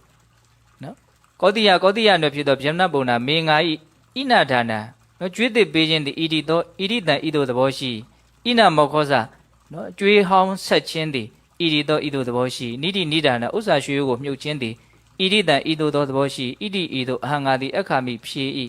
ဧဝံဤသို့အတိုင်းတွန်တင်သည်ဇာနာဟိတိလောတဲ့နော်သင်မေးလို့ဒါငါဖြေလိုက်တယ်အဲ့ဒါလိုလဲပြောလိုက်ရောပုံနာကြီးကဘာပြောလို့ဆိုတော့နော်ဗတ္တကောဝတ္တယံပက္ခိဒီဇောပရမဓမ္မိကောဧကိစေတုမနုဿေတုအယံဓမ္မောနာဝိစတိနော်အယံပက္ခိဤငှက်သည်ဗတ္တကောဝတ္တကောင်းလေစွာတကားအယံဒီဇောဤငှက်သည်ပရမဓမ္မိကိုမြတ်သောတရားကိုကျင့်လေစွာတကားအယံဓမ္မောဤတရားသည်ဧကိစေတုအချုပ်ကုန်သောမနုဿေတုလူတို့၌ပင်နာဝိစတိမရှိ။အော်ဒီငှက်ကလေးကကောင်းလိုက်တာဒီငှက်ကလေးကကျင့်တာအလွန်ကိုပဲသဘာဝကျလိုက်တာ။နော်ဒီလိုကောင်းမြတ်တဲ့အကျင့်မျိုးတချို့လူတွေမှာတော့ငါမတွေ့ရဘူးတဲ့။ဘုံဇတာလင်ယထာကမ္မသဟတဗ္ဗေဟိညာတိပိပုဏ္ဏပိသူဝပတ္တိမူပိယံပိတဝဒတနံသူဝအမောင်ကြီးစာတဲ့တဗ္ဗေဟိခတ်သိမ်းကုန်သောညာတိပိရွှေမျိုးတို့နဲ့သဟအတူတကွယထာကမ္မအလိုရှိတိုင်းတလိန်တလေးစပါးကိုဘုံစစားပါလောသူဝအမောင်ကြီးစာပုဏ္ဏပိတဖန်ဒီပတ္တိမူမြင်ရပါလိုကုန်၏တဝသင်ဟာမေငါ၏ဒတနံမြင်ခြင်းကိုပိယံချစ်ခင်မြတ်နိုးလာပါ၏နော်သင်ရဲ့ရွှေမျိုးတွေပေါင်းဖော်တွေအကုန်လုံးလာပြီးတော့ကြိုက်တဲ့လောက်စားတဲ့ဟုတ်လားနော်သင်ကိုမြင်ရတာငါစိတ်ထဲမှာအလွန်မှမြတ်နိုးတယ်ဟုတ်လားဒါကြောင့်နောက်ထပ်လည်းထပ်ပြီးတော့ငါသင်ကိုမြင်ခြင်းတယ်အဲ့လိုပြောပြီးတော့သူ့ဒီပေတစ်ထောင်လောက်ရှိတဲ့လေကင်းကိုသူ့ကိုပေးလိုက်တာအဲ့ဒီကြေးသားကိုပေးတာနော်သူကျင့်တာကိုမြတ်နိုးလို့ပေါ့အဲ့တော့ဘုရားလောင်းကအဲ့ဒီတည်းကမှနော်သူတို့ကြေးသားအုပ်စု လောင်းငါယုံ10ပေတာလောက်ပဲသူယူပြီးတော့ကျန်တာကိုမယူဘူးပေါ့နော်အဲ့တော့ဒီဇတ်တော်လေးကိုဘုန်းဘုန်းတို့စဉ်းစားကြည့်မယ်ဆိုလို့ရှိရင်ဘာတွေ့ရတော့အလွန်ကိုပဲမျက်နှိုးစရာကောင်းတဲ့နော်ဘဝရဲ့နေထိုင်ကျင့်သုံးစရာကောင်းတဲ့နော်မြင်ကွင်းတစ်ခုပေါ့ဟုတ်လားပြောရရင်အလွန်လဲအခြေခံကြတဲ့အမြင်မှန်နေလို့မဆိုနိုင်ဘူးလားနော်ကိုဘဝစာတော်ကသူများကိုအားကိုးပြီးတော့ယက်တည်ခဲ့ရတယ်နော်ပြီးရင်ကိုယ့်ကိုအားကိုးပြီးတော့ယက်တည်မဲ့လူတွေလည်းရှိလာတယ်ကိုကသားသမီးပေါက်စလေးဖြစ်တယ်ငါကိုရွယ်ရောက်လာတဲ့ခါကျတော့ကိုပဲအကြောင်းပြုပြီးတော့ကိုမွေးဖွားလာတဲ့သားသမီးအစ်စ်ကလေးတွေဟောရှိလာတယ်ဟုတ်လားအဲ့တော့ဒီကျွေးဟောင်းကျွေးသက်ဆိုတာဘာလို့နေတော့လဲပတ်နေရတဲ့သဘောပေါ့နော်နောက်ပြီးတော့ကိုမိသားစုလောက်လေးတွေကိုစိတ်ထားလို့မပြည့်စုံဘူးဘာလို့ဖို့လို့သေးတော့ကိုပတ်ဝန်းကျင်နီးစပ်ရာကိုလည်းပဲနော်အထောက်အကူပြုဖို့ရွှေအိုးမြုပ်ဖို့မလိုဘူးလားလိုရနော်အဲ့တော့ဒီဟာကိုကြည့်တဲ့အခါမှာမိဘရဲ့ဒီကျေးဇူးတရားတွေကကျွေးသဘောလဲဆန်တယ်ဆိုတာကိုလည်းနားလည်ရမယ်ကျွေးဆိုတော့နည်းနည်းတော့ရှင်းသိသလိုရှိတာပေါ့နော်ဟောမိတွေတော်ဂေါတမီပြိဋိဘံစံဃာနီးမှာမြတ်စွာဘုရားကိုရှောက်တဲ့စကားတစ်ခုရှိတယ်မြတ်စွာဘုရားကြောင့်မို့လို့မိတွေတော်ဂေါတမီကနော်တရားသူတရားမြတ်ကိုရပြီးတော့ဒုက္ခခတ်သိမ်းရလွတ်သွားတာပေါ့နော်အဲ့လိုသူ့ကိုဒုက္ခလွတ်အောင်လုပ်ပေးတဲ့အတွက်ကြောင့်တစ်ချိန်လုံးကဒီမြတ်စွာဘုရားရဲ့အပေါ်မှာငယ်ငယ်တုန်းကသူပြုစုလုပ်ကြွေးခဲ့တဲ့ကျေးဇူးတရားတွေရှိတယ်အဲ့ဒီကျေးဇူးတရားတွေကြေပြီအဲ့ဒါကိုဒီမိတွေတော်ဂေါတမီကဘယ်လိုသုံးနှုံးလဲဆိုတော့ကျွေးကြေသွားပါပြီတဲ့အရှင်ဘုရားတပည့်တော်ပေါ်မှာတင်နေတဲ့ကျွေးတွေဟာကြေသွားပါပြီဒီလိုမျိုးပြောတာရှိတယ်ဟုတ်လားအဲ့တော့ကျွေးဆိုတဲ့စကားက तू ဟာမဖြစ်မနေဆက်ကိုဆက်ရမယ်ဆိုတဲ့အဓိပ္ပာယ်ကိုလည်းသိအောင်နေရနော်ဒါကိုနားလည်ဖို့မလိုဘူးလားနောက်တစ်ခုကဘုံဘုံတို့မိဘရဲ့ပုံမှာမဖြစ်မနေမှုလို့လုံးရတယ်ဆိုတဲ့စိတ်မျိုးနဲ့ကိုမဟုတ်ဘဲနဲ့တကယ်ကိုမျက်မျက်နှိုးနှိုးလှုပ်ချင်လို့ကိုလှုပ်တာဆိုတဲ့စိတ်မျိုးနဲ့ဟောလုံနိုင်ဖို့မလိုဘူးလားတဆင့်တက်ရမှာနော်အဲ့ဒီအထိဘုံဘုံတို့တဆင့်တက်ရမှာဟုတ်လားအဲ့ဒါကဘုံဘုံတို့ဘယ်မှာတွေ့ရတုံးဆိုတော့စောစောကပြောခဲ့တဲ့နော်သူဝနာတမဇတ်ထဲမှာနည်းနည်းတွေ့ရရှိတယ်သူဝနာတမရဲ့မိခင်ဖခင်ကတောင်ဘိုးတစ်ခုနီးမှာသူတို့မိုးရွာတဲ့အခါမှာတတိရှာသွားကြရင်းနဲ့ဝင်ပြီးတော့မိုးခိုကြတာသူဝနာတမတော်တော်အရွယ်ရောက်ထိသူတို့ကပဲလှုပ်ကြွေးနေတာဟုတ်လားအဲ့လိုမိုးခိုရင်းနဲ့သူတို့ပေါ်မှာကြတဲ့မိုးရေဟာသူတို့ရဲ့ချွေးတွေနဲ့ရောပြီးတော့နော်တောင်ပေါ်ကောင်းထဲရောက်တော့တောင်ပေါ်ကောင်းထဲမှာရှိတဲ့မွေရထွက်ပြီးတော့မှုတ်လို့အစိတ်သင့်ပြီးတော့မျက်လုံးတွေအကုန်လုံးကွယ်သွားကြတာအဲ့ဒါမပြန်နိုင်တော့ဘူးသင်္ကန်းကျောင်းစီကိုပြန်ကျင်ရောက်လို့ပြန်မရောက်လာတဲ့အချိန်မှာသူ့အနာတော်မှာလိုက်ရှာတာလေအဖေမေလို့အော်ခေါ်ရင်းနဲ့လိုက်ရှာတဲ့အခါကျတော့မိဘတွေကလှမ်းပြီးတော့អော်တယ်ဒီနားမှာအန်တယ်ရှိတယ်အနီးနားကိုမလာနဲ့ပေါ့နော်မွေရှိနေတာသူတို့လည်းပဲမူဒီမွေကြောင့်မျက်စိကွယ်သွားပြီပေါ့အဲ့ကျသူ့အနာတော်မှာကျူးပစ်ပေးတာပေါ့ຫນွေကျိုးခုတ်ပြီးတော့အဖေမေတွေကိုကျူးပစ်ပြီးတော့သူကဲလာအဲ့ဒီမှာသူ့ရဲ့အမူအရာပေါ့ဒီအမေဖေမျက်စိကွယ်သွားပြီဆိုတဲ့အချိန်မှာနော်သူ့ရဲ့တုံ့ပြန်မှုကဘယ်လိုတုံးဆိုတော့ရုတ်တရက်ထားပြီးတော့သူငိုတယ်တဲ့ငိုပြီးတော့ရေတယ်တဲ့ဒီဥစ္စာလေးကိုဘုံဘုံတို့ထူးထူးဆန်းဆန်းတွေ့ရတယ်ပေါ့နော်ငိုလဲငိုတယ်ရေလဲရေအဲ့တော့မိမတွေကဘာလို့ငိုတာတော့ကဲငိုတယ်ဆိုတာတော့ထားပါတော့လေဝမ်းနေလို့ပေါ့ကိုမျက်စိကွယ်သွားပြီကိုမိပါတယ်ရေတယ်ဆိုတာကဘာလို့ရေတာတော့အဲ့လိုမေးတဲ့အခါမှာဘုရားလုံးကပြောတာငိုတယ်ဆိုတာတော့ဟုတ်တယ်ဝမ်းနေလို့ငိုတာမျက်စိကွယ်ချိန်မကြဘဲနဲ့ကွယ်ရတယ်ပေါ့နော်ရေတယ်ဆိုတာကြတော့ငါဒီချိန်ကစပြီးတော့ငါမိဘတို့ရဲ့ကျေးဇူးတရားကိုပြန်ပြီးတော့ငါဆက်ခွင့်ရတော့မယ်ငါကောင်းမှုရင်ငါပြုခွင့်ရတော့မယ်အဲ့ဒါကိုတွေးမိလို့စိတ်ထဲမှာဝမ်းသာလို့ရေတာပေါ့မိဘဒုက္ခရောက်ပြီးမိဘကိုဘုံဘုံတို့ပြုစုရမယ်နော်အချိန်ရောက်ပြီးယောဂနှိမ့်ဆက်လို့တော့၎င်းဟုတ်လားအဲ့လိုအနေအထားမျိုးမှာသားသမီးတွေဟာတကယ်တမ်းကသူ့အနာတမလို့ရေနိုင်တဲ့အနေအထားမျိုးမရှိအောင်တောင်မှကြီးကြီးသားသားဖြစ်တဲ့တယ်ပေါ့နော်ဟုတ်တယ်မဟုတ်လားကြီးကြီးသားသားဖြစ်တဲ့ဟုတ်လားသူ့အနာတမတော့အတုယူစရာကိုကောင်းတယ်ပေါ့နော်သူကတော့ငါအတွက်ဒါအခွင့်အရေးလို့မြင်တာပေါ့ဒါတို့တချို့သားသမီးတွေကအခွင့်အရေးလို့မြင်နိုင်ကြမယ်မဟုတ်ပေဘူးနော်အဲ့တော့ဒုက္ခရောက်ပြီးတရားသမီးပါတော့ချပါတာဖြန်းသွားတယ်ဆိုကြိုင်ဘယ်နဲ့လုံးမလို့ဘယ်ချိန်ကျမှပျက်စီးမယ်လည်းမသိ ပြုစုရတော့မယ်ဆိုပြီးတော့ဟုတ်လားအဲ့ဒီလိုအနေအထားမျိုးမှာဘုန်းဘုန်းတို့ရဲ့စိတ်တွေကို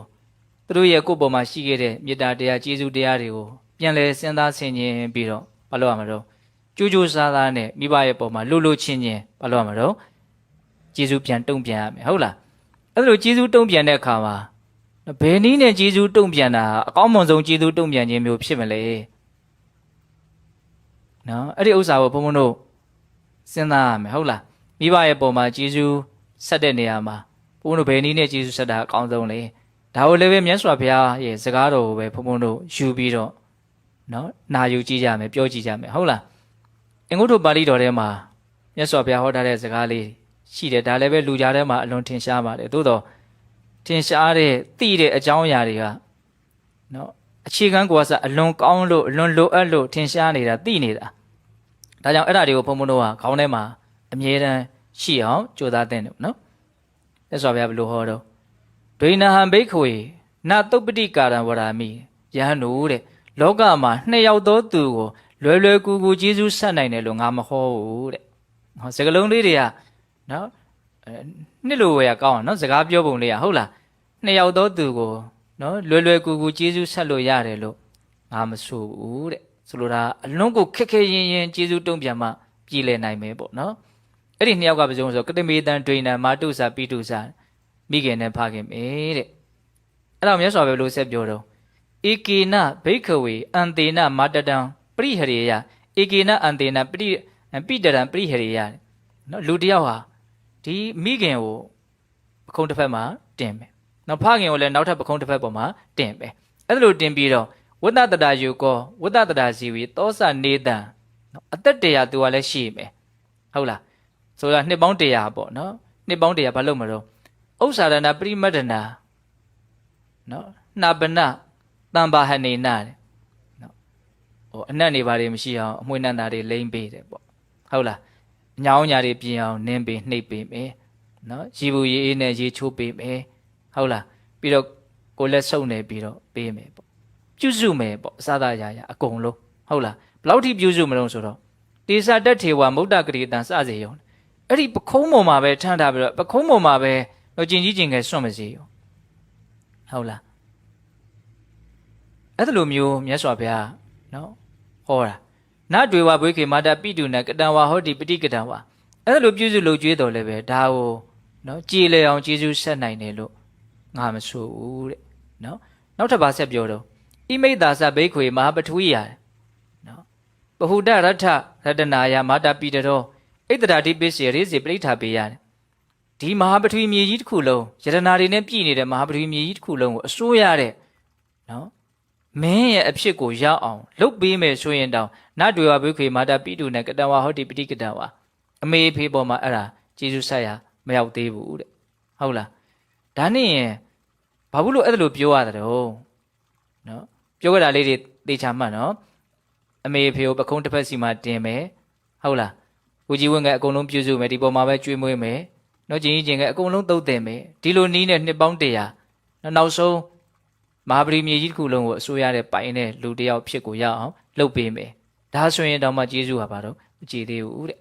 ဟုတ်လားအဲ့လိုဘာကြောင့်ပြောရတယ်လဲဆိုရင်တန်ကိတ္တဟေတုနော်ဘဟုကာရောဘိက္ခွေမာတာပိရောပုဒ္ဒနာနော်အပါရကပောတကဣမတလောကတဓာတိတာတော့တယ်သောတော်ပါဠိစကားလေးပဲမိဘတွေကသားသမီးတွေအပေါ်မှာအလွန်ကျေးဇူးများတယ်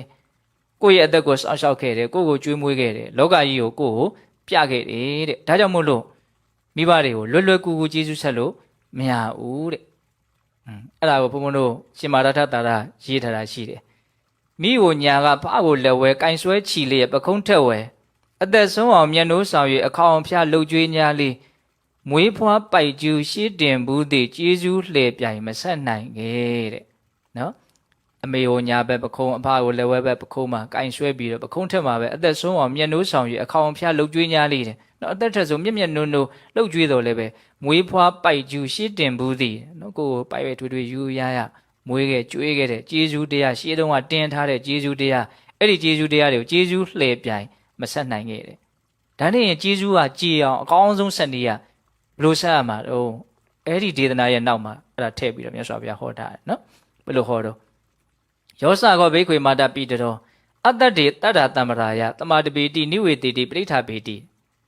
ယုံကြည်မှုတရားတရားမရှိတဲ့မိဘကိုယုံကြည်မှုတရားတရားရှိအောင်ပြောပေးတယ်သက်ဝင်သွားအောင်ဆောင်ရွက်ပေးတယ်နောက်ဆုံးယုံကြည်မှုတရားတရားသူ့တန်တန်မှာတည်သွားအောင်ဆောင်ရွက်ပေးတယ်အဖေရတရားတန်ခါယတနာမြတ်သုံးပါးရဲ့ဂုဏ်ကျေးဇူးစေနာရဲ့စွမ်းရည်တတ္တိလို့ဆိုတဲ့ကံကံရဲ့အကျိုးဒါတွေကိုသိအောင်မြင်အောင်ဟုတ်လားနားလည်အောင်ပြောပြီးတော့စစ်မှန်တဲ့ယုံကြည်မှုကိုရအောင်လုပ်ပေးတယ်ပြီးတော့ဘာတော့နော်ဒုတိလေသီလတမ္ပရာယတမာတပေတိနိဝေတိတိပဋိဋ္ဌာပေတိနော်ကိုချင်းသီလပျက်စီးနေတဲ့မိဘကိုကိုချင်းသီလကောင်းအောင်လုပ်ပေးတယ်မစ္စရိစာဂတမ္ပရာယတမာတပေတိတဲ့နှမျိုးဝန်တိုတဲ့အလေးကျင့်ရှိတဲ့မိဘကိုနော်စွန့်လွတ်တဲ့စိတ်ဖြစ်အောင်ပြောပေးတယ်လုပ်ပေးတယ်ဟုတ်လားပြီးတော့ဘာတော့ဒုပင်ကြီးပညာတမ္ပရာယနော်ပညာမဲ့တဲ့အမှန်ကန်သိမှုအားနေတဲ့မိဘကိုအမှန်ကန်သိအောင်အထူးသဖြင့်ခန္ဓာရဲ့အနိစ္စဒုက္ခအနတ္တလက္ခဏာရေးသုံးပါးကိုသိဖို့မပုဂ္ဂိုလ်တ attva သဘောကင်းစိတ်တဲ့သဘာဝတရားတို့ရဲ့ဖြစ်စဉ်များတာဖြစ်တယ်ဆိုတဲ့အမှန်တရားကိုသိဖို့နောက်ဆုံးသစ္စာလေးပါးအမှန်တရားကိုသိဖို့ဟုတ်လားမသိသေးတဲ့မိဘကိုသိအောင်ဘယ်လိုပြင်မလို့ဆောင်ရွက်ပေးရလေးချက်မြတ်စွာဘုရားပြောတယ်ဟုတ်လားတရားတရားမရှိတဲ့မိဘကိုတရားတရားရှိအောင်ကိုချင်းသီလမရှိတဲ့မိဘကိုကိုချင်းသီလရှိအောင်နှမျိုးတဲ့မိဘကိုစွန့်ကြဲတဲ့သဘောမျိုးဖြစ်လာအောင်အသိဉာဏ်ပညာနည်းတဲ့မိဘကိုအသိဉာဏ်ပညာရှိအောင်ပြောပေးတဲ့လုပ်ပေးအဲ့ဒီဥစ္စာဆိုလို့ရှိရင်နော်ဣဒ္ဓဝဒခောဘေးခွေမာတာပိတုနာကတင်္စာဟောတိပဋိကတင်ဒါဆိုလို့ရှိရင်တော့ကောင်းကောင်းမွန်မွန်ကျေးဇူးဆက်ရရောက်တယ်လို့အဲ့လိုမြတ်စွာဘုရားဟောတယ်ဟုတ်လားအဲ့တော့ဘုံဘုံတို့မိဘရဲ့ပုံမှာဒါကနော်အကောင်းမွန်ဆုံးကျေးဇူးဆက်တဲ့နေ့နော်မာတာပိတုဥပဋ္ဌာဏဒီမင်္ဂလာတရားကိုအထွတ်အထိပ်ရောက်အောင်ပြုနည်းလို့မဆိုနိုင်ဘူးလားဆိုနိုင်တယ်ဆက်ပြီးတော့ဖြည့်ဆွက်ပြီးတော့ပြောစရာလေးတွေရှိတာကနော်မိဘရဲ့ပုံမှာတခါတလေကြတော့ကောင်းစီခြင်းလုံးအားကြီးပြီးတော့စိတ်တိုင်းမကြတဲ့စိတ်တွေဖြစ်လာတတ်တာကိုလည်းပဲသတိထားဖို့လိုတယ်ဟုတ်လားဒါကြတော့ဘုံဘုံတို့လက်တွေ့အနေအထားလေးတွေနဲ့ရှင်ပြီးတော့စဉ်းစားကြည့်ပြီးတော့ပြောတာပါဟုတ်လားကိုကတခါလေးကြတော့အလွန်ကောင်းစီခြင်းနဲ့အလွန်ကောင်းစီခြင်းတဲ့အခါကျတော့နည်းနည်းလေးချွင်ရင်းချက်ကိုတောင်ကိုကခွင့်မလွတ်တာမျိုးတော့သူများလှုပ်လို့ရှိရင်စိတ်ထဲမှာဘလို့မနေပြီမလို့မိဘတွေလှုပ်ပြီးဆိုရင်တော့စိတ်ထဲကပါတော့နော်တိတ်ပြီးတော့မကြည်တာမျိုးမဖြစ်သင့်ဘူးပေါ့နော်အဲ့ဒါမျိုးอ่ะဟုတ်လားတကယ်ဆိုလို့ရှိရင်နော်မိဘရဲ့ပုံမှာကိုယ်စိတ်ကမှန်မှန်ကန်ကန်မြင်တတ်ဖို့လိုတယ်ဟုတ်လားကောင်းစီခြင်းလုံးလို့တခါတလေစိတ်ကစိတ်တိုင်းမကြတွေဖြစ်တာလည်းရှိတယ်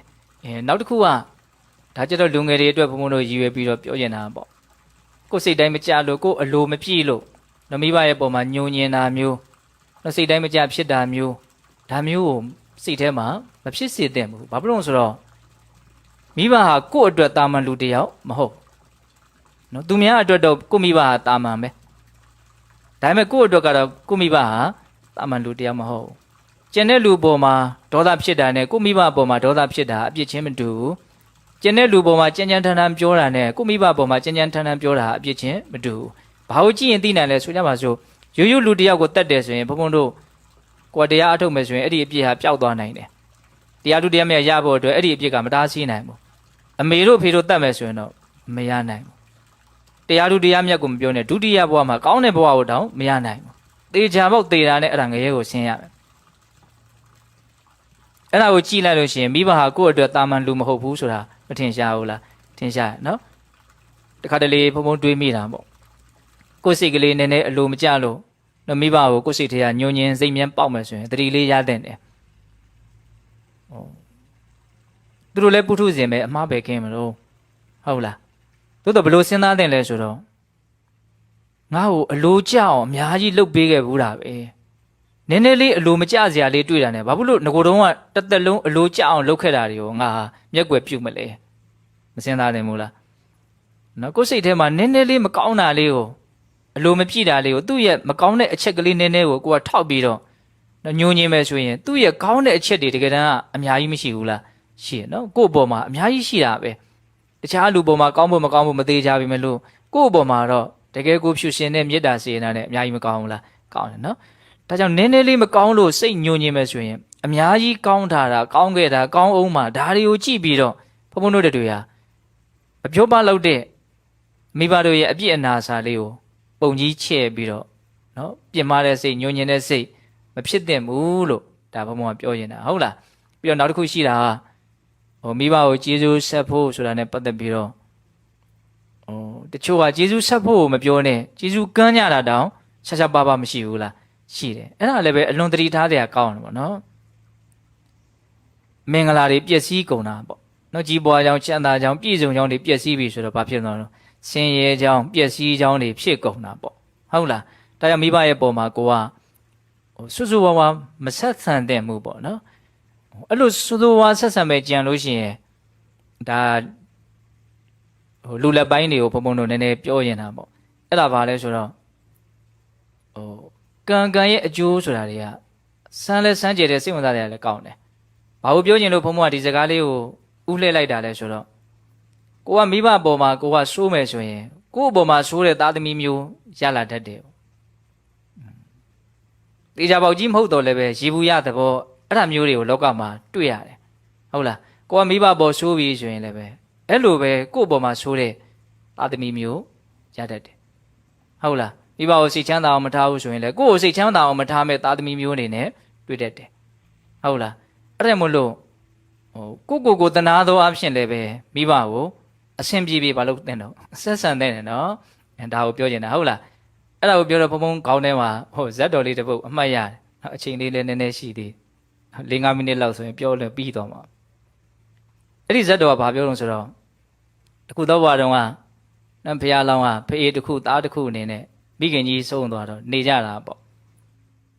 အဲ့ဒါကိုဘုရားလောင်းကိုသူ့ရဲ့ဖခင်ကြီးကဇွတ်အတင်းအိမ်အောင်ပြုတ်ခိုင်းတယ်ဘုရားလောင်းကသူညင်းတယ်ဒါပေမဲ့ညင်းလို့မရဘူးမင်းအိမ်အောင်ပြုတ်မှာတို့အိမ်မှာယောက်ျား2ယောက်ကျဲဆိုစင်မပြေဘူးတော့ချဲရပြုတ်ရဖို့အိမ်အောင်မှုကိစ္စဘာညာအရှိတွက်ပြီးတော့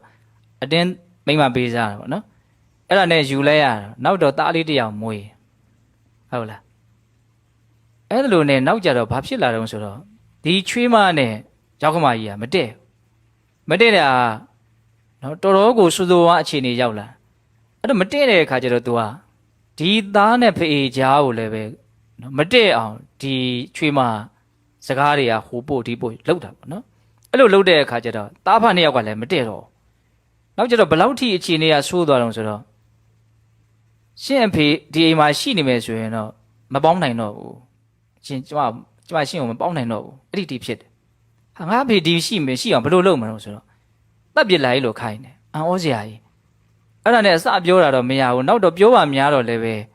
ဲနော်ရသွားတာပေါ့အဲ့တော့ငါဘယ်လိုတတ်ရမလို့ဆိုတော့တင့်ဖေကမျက်စိလည်းမမြင်တော့ဘူးပေါ့နော်အသက်ကလည်းကြီးပြီအဲ့တော့လှဲပေါ်တင်ပြီးတော့တနေရာသွားမယ်ဆိုတော့ခေါ်သွားပြီးတော့အဲ့ဒီတော့ရောက်တဲ့အခါကျတော့မြေချင်းတူးပြီးတော့အဲ့ဒီမြေချင်းနဲ့ချပြီးတော့မြေတွေဖို့ထားခဲ့ဘယ်သူမှလည်းမသိဘူးပေါ့အသားအဲ့ဒါကိုသဘောတူတယ်ဖះလောင်းဖះလောင်းမဟုတ်ဘူးအဲ့ဒါဖះလောင်းကနောက်ထပ်ငယ်ဆုံးမွေးထားတဲ့မြေးလေးရမှာသူကဖះလောင်းဟုတ်လာ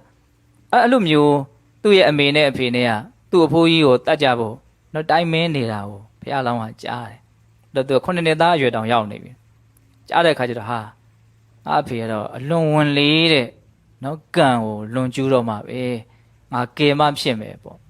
ဒါပေမဲ့ तू ကကလေးရှိသေးရဆိုတော့ခွန်အားနဲ့အသုံးပြုပြီးတော့သူ့အဖေကိုအဲ့လိုလုပ်လို့လည်းမရအဲ့တော့ तू ဥပေတမြင်နဲ့ကဲမယ်ရှုပြီးတော့ဘာလုပ်တော့ဆိုတော့အဲ့ဒီလှဲပေါ်ကို तू မရအောင်လိုက်တယ်နော်ငိုးယူပြီးတော့ရအောင်လိုက်တယ်ဖေကိုသွားမြုပ်မယ်အဖိုးကိုမြုပ်မယ်လှဲပေါ်ကို तू လိုက်တယ်လိုက်တော့အဲ့ဒါမြေဖိုး3ယောက်ပေါ့နော်အဖိုးရဲ့ဖေရဲ့သားလေးရဲ့သွားကြတာအဲ့တော့တဲ့ရောက်တဲ့အခါကျတော့ဒီဖခင်ကိုညီမြုပ်မယ်ဆိုတူးရတယ်တူးတော့မောတော့နားပေါ့အဲ့နားတဲ့ချိန်မှာအဲ့ဒီပေါက်ပြားကိုယူပြီးတော့အဲ့ဒီမြေးလေးကဘုရားလောင်းကသူကတနေရာမှာကျွန်းလေးတိတိလေးကျွန်းတူးပေါက်ပြားမနိုင်တဲ့နိုင်တဲ့တူးအဲ့ဒါနဲ့သူ့ဖေကမေးတာမင်းကဘာလို့တူးတာတော့ကျွန်းဘာလို့တူးတာအဖေကဘာလို့တူးတာတော့ငါမင်းဖို့ကိုမြုပ်မလို့ငါအဖေကိုမြုပ်မလို့အဲ့လိုဆိုရင်ကျွန်တော်ကဘာလို့တူးတယ်လို့ထင်တော့ဘာလို့တူးတော့ဆိုအဖေကအဖေကိုမြုပ်မယ်ဆိုရင်ကျွန်တော်ကလည်းအဖေကိုမြုပ်ရလိမ့်မယ်ပေါ့နော်အခုမမြုပ်နိုင်ဘူးဆိုရင်ကျွန်တော်အားကောင်းလာတဲ့အချိန်အသက်ကြီးလာတဲ့အချိန်မှာအဖေကိုမြုပ်မယ်ဒါအဖေကိုမြုပ်ဖို့တူးတဲ့ကျွန်းမယ်ဟုတ်လားအဲ့ကြတော့မှဒီဘုရားလောင်းရဲ့အဖေကတတိရတယ်ငါကိုမြုပ်ငါအဖေကိုမြုပ်တယ်ဆိုရင်ငါသားကလည်းငါ့ကိုမြုပ်လိမ့်မယ်နော်ဒါအလွန်စဉ်းစားစရာကောင်းတဲ့အကြောင်းအရာတစ်ခုလို့ဘုံဘုံထင်တယ်ဟုတ်လားသင်ပေးထားတယ်လို့မျိုးပေါ့ဒါမိမကိုအဲ့လိုမျိုးမြုပ်ပြီးတော့တတ်တာမျိုးဆိုတာတော့အလွန်ကိုနော်ဖြစ်အောင်ဖြစ်ခဲ့အလွန်ရှားပါလိမ့်မယ်ဟုတ်လားဒါပေမဲ့ကြမ်းထန်ပြောတာမျိုးဟုတ်လားစိတ်ယုံမှမွေးတာမျိုးစိတ်ကောက်တာမျိုးစိတ်လှုပ်တာမျိုးတွေတချို့အများကြီးမရှိဘူးလားရှိအဲ့လိုဆိုရင်ကိုသားသမီးကလည်းပဲ ကိုကိုကြည့်နေမှာပဲလေဟုတ်လားငါရဲ့မိဘသူ့မိဘကိုကြမ်းကြမ်းထန်ထန်ပြောတယ်ဆိုသူကလည်းပဲချူချူသားသားပြောဖို့စိတ်ကူးပဲရှိတော့မလို့ဟုတ်လားဒါကြောင့်မို့လို့ဒီမိဘရဲ့ပုံမှာကိုဘယ်လိုဆက်ဆံမလဲဆိုတာကိုနော်ကိုသားသမီးလေးတွေရဲ့မျက်နှာကိုကြည့်ပြီးတော့နော်အကောင်းဆုံးသင်ကြားပေးနိုင်တဲ့လူတစ်ယောက်ဖြစ်အောင်လုပ်နိုင်မယ်ဆိုရင်ဒါကို့အတွက်လည်းပဲနော်ကောင်းအောင်လုပ်ရရောက်တယ်လို့နော်ကိုသားသမီးတွေအတွက်လည်းပဲအကောင်းဆုံးလမ်းပြတဲ့အနေနဲ့ကောင်းအောင်လုပ်ပေးရရောက်တယ်လို့ဆိုနိုင်မို့လားဆိုနိုင်တယ်ဟုတ်လားဒါကဘုံအနီကုန်းလေးပြောရင်လို့ပြောပြတယ်နော်အဲ့တော့ပြောရင်ဒါပါတော့မိဘပေါ်မှာဆွဆူဝါဆက်ဆံမယ်ဆိုရင်ကိုယ့်ပေါ်မှာလည်းဆွဆူဝါဆက်ဆံတဲ့သားသမီးမျိုးတွေနဲ့တွေ့ရတတ်တယ်ဟုတ်လားဒါကြောင့်တူတောင်းတဲ့ဘဝမှာ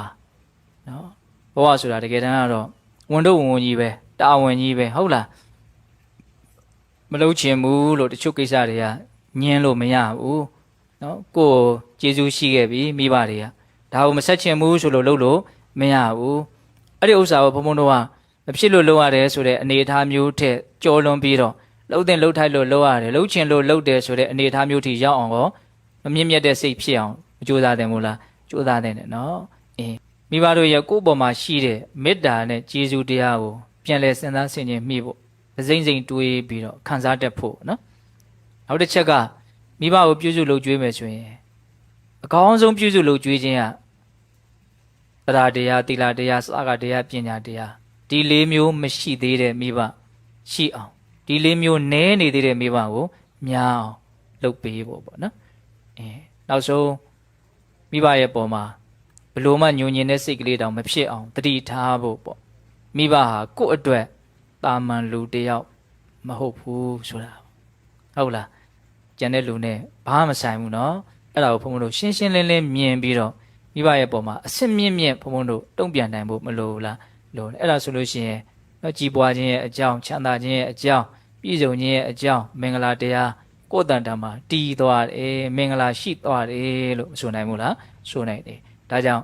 နော်မိဘတွေကိုပြုစုလုပ်ကြွေးခြင်းဆိုတဲ့မင်္ဂလာတရားနဲ့ပြည့်စုံနော်ကြိုးစားနိုင်ကြပါစေလို့ဦးဇင်းတို့ဆန္ဒပြုပြီးတော့ဒီကနေ့ပြုလုပ်အထောက်အပ်သောဒါနသီလသမာဓိပညာကုသိုလ်ကောင်းမှုအစွတ်စွတ်တို့ရဲ့အစွမ်းတတ္တိကြောင့်ဘုရားတပည့်တော်တို့သည်မဲ့ညာပူညာပြည့်နိဗ္ဗာန်ကိုလင်းမြန်ထုတ်ချောက်မျက်မှောက်ပြုပါရစေကုန်သောဟုပတ္တနာအောင်စုပြုကြကုန်ရာတည်း